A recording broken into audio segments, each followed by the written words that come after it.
So many of us are just living out a script we didn't even write. Today, we're talking about self-authorship, what it means to release control over things that we know we can't, and to begin to write in the life that we want and knowing what we can control. So what can we actually control in our life? We can control our moods, our behavior, our emotions, and our thoughts. We can't control the outcome. We cannot control how other people show up.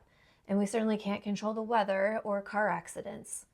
So when there's traffic and we just go straight into a mood about it, we can pause ourselves and understand if we're allowing that to influence how we're feeling versus us influencing where we're at, sitting in our car in that moment and getting curious. I wonder what I could do right now to give myself some freedom to feel like I am in control, to enjoy this time. Maybe it's an extra 10 minutes in the car you didn't expect.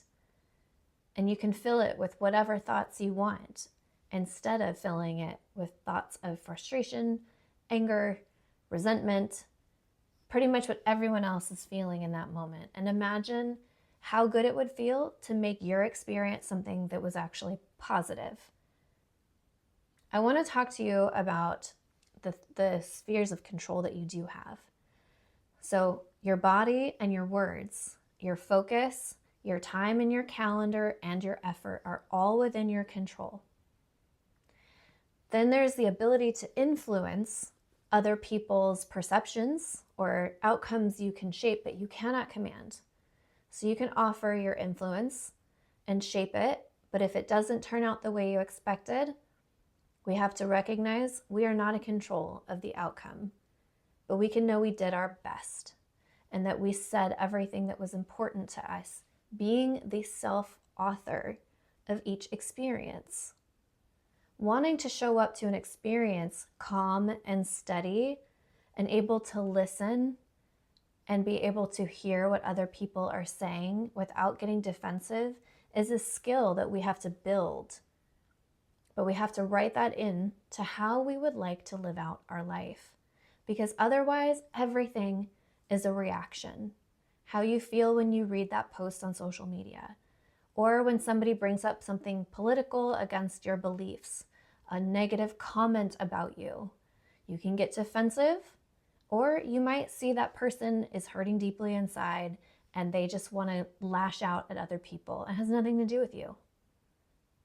That makes it not okay, but it makes it okay for you to just ignore it and to say, this doesn't have anything to do with me, so I'm going to let that go.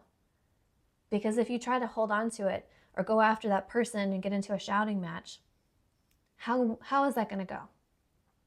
Or trying to convince someone else that their behavior is hurtful and they just don't agree with you. How much time do you want to spend on that? Or do you want to go spend your time doing something that makes you feel calm and happy rather than being right or trying to convince that person to talk to you differently? Because if they're showing you they're not, it's probably not worth your time spending any more energy or effort continuing that conversation. And that's how we begin to be the authors of our life. Instead of continuing the script of maybe I can just make this person believe me, or maybe I can make the situation better if I dump all of my energy and time into it when it's a team effort. Obviously, the things, like I said, we can't control weather, the stock markets, other people's opinions, and certainly not the past. And confusion about what we can control brings about 90% of our anxiety because we're constantly trying to solve problems. It's impossible work. We can't do it. So we need to name the sphere of control first and then know if we can act upon it. If it's direct, like it's your response, it's your mood or your behavior, then you can execute it. If it's influence, you can write out the design of how you would like to influence a project at your work or the way your relationship is going. Maybe there's some things that you can change or be more curious about, or maybe be less critical. If it's a no, you have to let it go. For your brain's health and wellness, there has to be those pattern disruptions of saying, I can't control this. Even if it feels like you are out of control with that, letting yourself know, I'm safe with me and I will control what I can, makes you feel more in control because you're giving your body signals. You will protect yourself, your time, and your energy, which tells your mind and your body that you respect yourself. That's an important one. Choosing yourself, your time and your energy and how you're going to allocate it and give it outside yourself is one of the best gifts you can give to yourself to reduce your anxiety, to reduce your fear-based thinking, because you're already creating that sense of safety within yourself, trusting yourself that you've got you, that you are the author of each and every interaction for your part of the story. You can't write someone else's. Letting that go, whether it's a sibling, a parent, a spouse, a child, letting that go gives you a sense of freedom and self-respect, because you will be able to then focus entirely on how your responses, moods, and reactions are around any one of those people. Then there's the control ledger. Take 2 minutes, write down on the piece of paper. You can control how much you sleep. Obviously, if you're a light sleeper and wake up a lot, that can change, but you can control when you go to bed and when you wake up. You can control how much you breathe. If you notice that you're always holding in your breath or you're shallow breathing all the time, you can actually reduce your anxiety by beginning to breathe more slowly.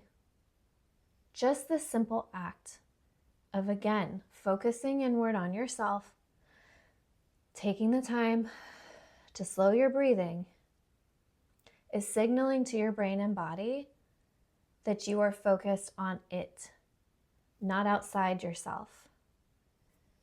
Right before I filmed this video, something was upsetting me and I had to sit with these emails and say, I can only control how I respond, what I write, and how I feel after all of it.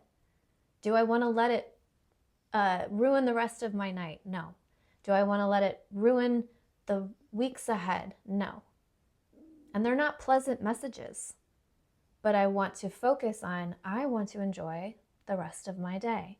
I want to enjoy going to sleep tonight. So I'm going to focus on making myself feel comfortable and safe by reminding myself of those things. You can control your phone use. Are you going to scroll on social media for 90 minutes before bed?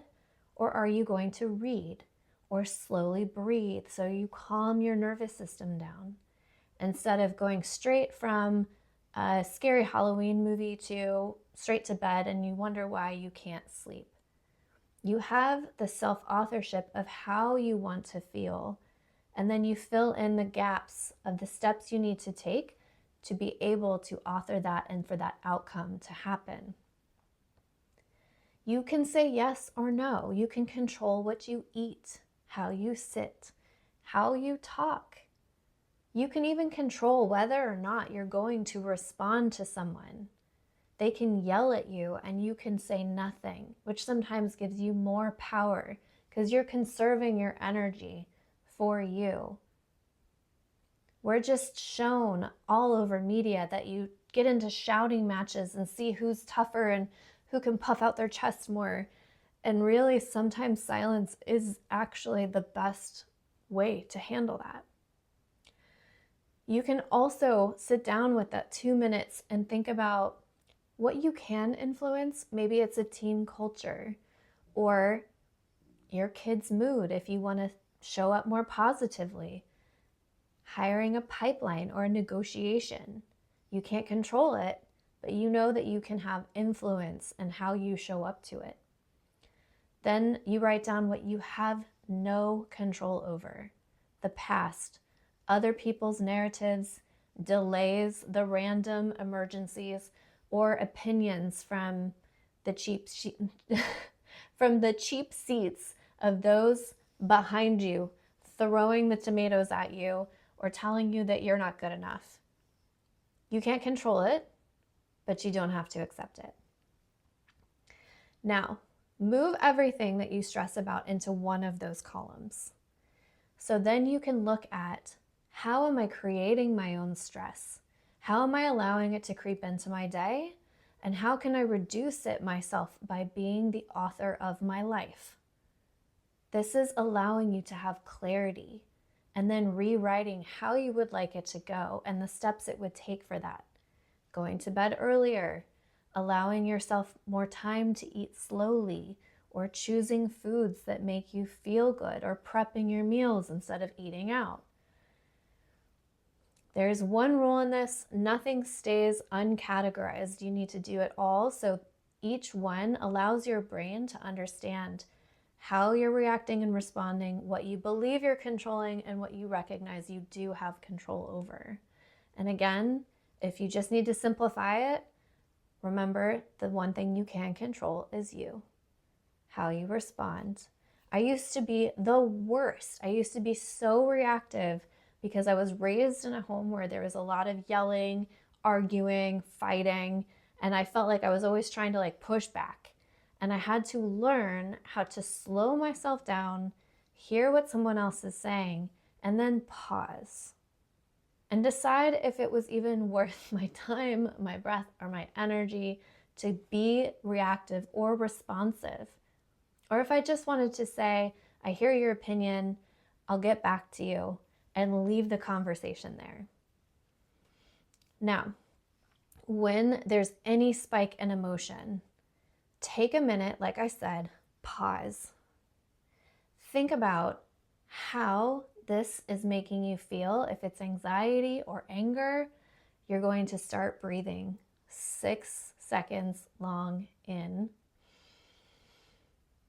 just so you can calm the amygdala and control the sudden cortisol spike. You can drop it really fast if you don't continue to engage in the thought loops that keep you angry or upset or anxious. And this is a power move of your brain.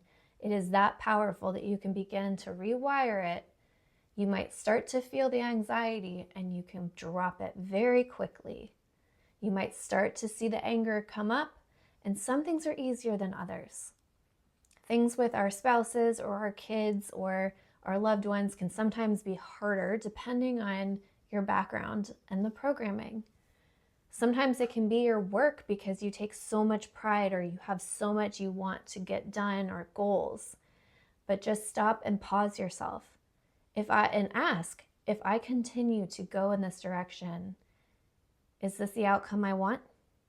Or do I want to give myself time to breathe and maybe redirect how I want to respond or react to this, or if I want to react at all? Now, put in a word filter for yourself. This is decision-making clarity. When you're about to ask, speak, or spiral, ask direct influence or none. Can you influence this? Can you not? If it's traffic and there's an accident, you can't influence it. But you can turn on music that makes you feel calm or happy or relaxed.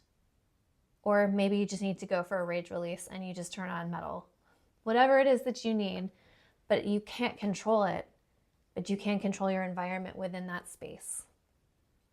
Then think about one fact that's observable, a boundary or an ask. For example, we agreed on a deliverable by Thursday, or send the draft by 4 p.m. on Friday, or we agreed that we weren't going to shout. We are going to listen to each other, because you're changing a dynamic in a relationship, or you're changing how you set an expectation with a coworker or your team. So first, look, breathe, and then respond. It seems so simple, but if you look at preceding the future outcome of, if I try to control this with responding angrily or getting frustrated or just reacting, it probably won't be the outcome that we wanted to author. So just remember, the outcome matters, but you don't own it entirely. So many of us, and including me, will take this moment to feel like the outcome is entirely your fault. Other people's actions, that's also in our mind a way to try to control the outcome. If somebody left your relationship and treated you poorly, we will take that and then start dumping it on ourselves and believing it was all our fault. Again, be the author of your world and look at accurate thinking. Is that true? Do I really need to take all of the blame for this, or is it actually someone else? Now, remember, you are the author of your life. And as you practice this, categorizing what actually you will allow to show up in your life, how you will allow yourself to respond. Because if your goal is to have a calm, peaceful mindset and life, you can't be constantly reacting and getting anxious or raging at certain circumstances you have no control over. If you are a recovering control freak, if you will, believing that it's your job to fix everything or everyone, this will also help you recondition yourself to focus inward on you, what you need, because that is so important for your body, again, to find safety and begin to be the author of each and every moment instead of allowing every moment to affect you. Then you begin to see things changing around you. And as you create safety in yourself, and this is energetically true, how you feel internally will be shown and expressed outwardly. Your body actually gives off chemical signals on how you feel. So if it's anxious and you're pretending to be calm, people know. Your children know. But the good news is that you can actually become that calm, self-led person. And if you're struggling to figure this out on your own, but this video has been helping you, I've created the Trust Method. And this is a 12-week program to learn how to become the author of your life, to become self-led, to get rid of these old patterns that make us believe we have no control when we actually do, and where we let go of control of other people or outcomes, but we begin to enjoy our life and being self-led more. You can click the link in the description, and I'm so grateful to spend this time with you. I'm April Kensington, and welcome to the Trust Method.